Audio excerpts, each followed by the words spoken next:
Të përshëndes dhe unë Katerina, një analizë e punës vjetore të qeverisë dhe fushata për zgjedhjet e 11 maj do të jenë në fokus të takimit të sotëm, ku kryeministri Edi Rama në cilësinë e kreut të qeverisë, por edhe në cilësinë e kryetarit të Partisë Socialiste, do të mbledhë kabinetin qeveritar, drejtuesit e qarqeve, si dhe kryesinë e grupit parlamentar të Partisë Socialiste. Mbledhja do zhvillohet këtu në Pallatin e Brigadave, ku pjesa më e madhe e antarëve socialist, pra eksponentëve kryesor që janë ftuar gjatë ditës së sotme, kanë bërritur dhe nga minuta në minutë pritet që të nisë dhe mbledhja e formës rit gjatë ditës së sotme, e cila është parashikuar që të zgjasë deri në orën 18. Në fakt, këto lloj takimesh kanë qenë si një lloj tradite, le të themi, nga kreu i qeverisë, ku i zhvillon çdo fillim viti dhe përpara mbylljes së sezonit qeveritar, pra rreth verës. Ditën e sotme nuk do të jenë të ftuar vetëm kabineti qeveritar, por gjithashtu edhe drejtuesit e qarqeve të Partisë Socialiste, çka lë të kuptohet se do të jetë në fokus dhe fushata për zgjedhjet parlamentare të 11 majit, por edhe diçka tjetër, në fakt një temë e cila është diskutuar gjatë këtyre ditëve, jo vetëm në Komisionin Qendror të Zgjedhjeve, por edhe sa i përket, le të themi, fjalëve të partive politike dhe bisedimeve që janë bërë për listat shumë emërore që do të depozitohen në Komisionin Qendror të Zgjedhjeve të kandidatëve, ku dhe afati i fundit do të jetë data 12 mars. Me sa duket, Partia Socialiste po e merr punën përpara në mënyrë që të mos lihet edhe emrat e kandidatëve dhe lista e kandidatëve të mos lihen për minutat e fundit, ndërkohë që shohim që kemi dhe mbërritjen e disa prej eksponentëve të tjerë, jo vetëm qeveritar, por edhe eksponentëve të Partisë Socialiste, të cilët po mbërrin këtu në Pallatin e Brigadave për të marrë pjesë në këtë mbledhje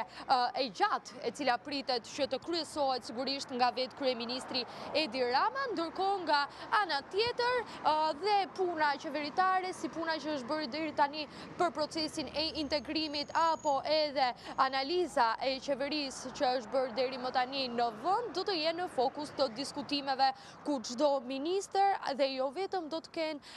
duhet të paraqesin përpara kryeministrit një analizë të punës që është bërë në çdo ministri përkatëse. Pra, duket se do të jetë një ditë e gjatë, Katerina, por kjo mbledhje nuk do të zgjasë vetëm gjatë ditës së sotme, bëhet me dije se edhe gjatë ditës së nesërme, në po të njëjtin orar, po këtu në Pallatin e Brigadave, kryeministri Edi Rama, një herazi dhe krye socialisti, do të mbledh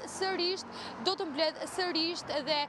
ministrat, drejtuesit e qarqeve dhe kryesinë e grupit parlamentar. Ende sigurisht nuk janë bërë detaje pasi mbledhja pritet të nisë nga minuta në minutë, por me sa duket do të jetë çdo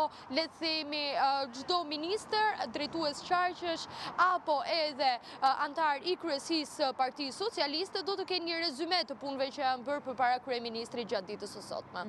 Qartë, Mulla, të falenderoj shumë për këto detaje, ndërkohë do doja të të pyesja. Paralelisht i e thej që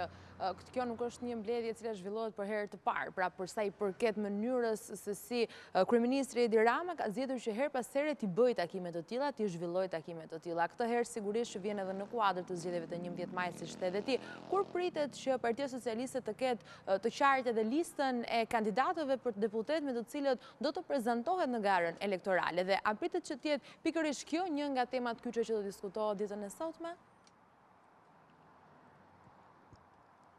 Katerina, në fakt është e vërtetë që edhe